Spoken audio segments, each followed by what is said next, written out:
Come November, I had my first large bleed. It was very scary. I had no idea what was happening. I called Rick right away, and I had what's called a subchorionic hemorrhage.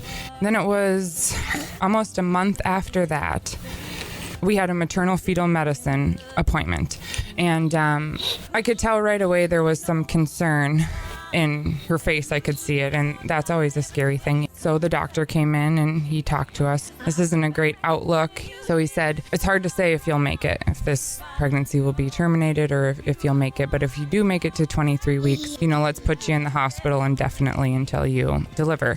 At 22 weeks, I had another really, really large bleed that scared me. And at that point, I went into the ER, and at that point, they could find no measurements of amniotic fluid at all. This doctor, he offered his condolences, and Rick and I decided that we were just going to hold on and we were going to fight. Stakes are down, you're out of luck.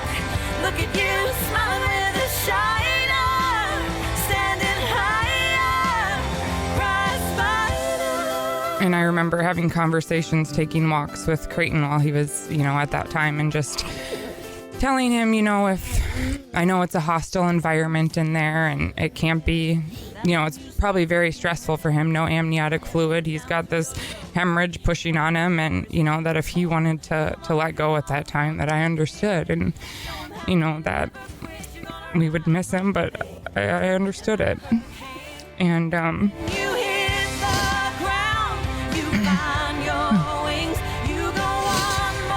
we made it to that 23 mark. At that point, we just knew Creighton was a fighter. Say you're done, but here you come.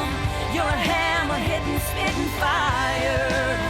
Prize fighter. 15.9 ounces, just shy of a pound, and about 9.5 inches long. They tell you that these small guys, they go through a honeymoon period where they're pretty stable, but they can pretty much drop off at any point. Dr. Bellis said, you guys need to follow me back to your hospital room.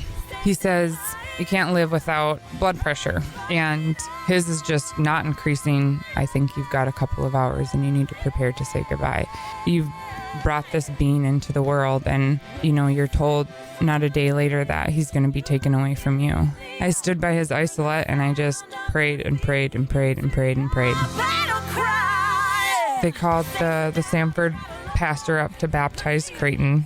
They opened his isolette for that, and I just remember asking if I could give him a kiss, because I knew, our time was short, and I wanted to be able to at least kiss my baby. Miraculously, and by God's grace, late that night and early the next morning, he rallied. I couldn't believe how much of a fighter he was and how strong and resilient he already was, and he is my hero. They were congratulatory, and they were excited for us, and they said, congratulations, you have a beautiful baby boy, we're going to do everything we can. Yeah, and then they never gave up. No, not once. There was never a point in time where they said, well, we're just, we're done. I mean, they kept trying everything, and we were never put by the wayside. I mean, it was, we're going to fight till the end, and there's no giving up. I often refer to them as angels on earth. They're just these selfless, encouraging, amazing people who are taking care of your most precious thing in life.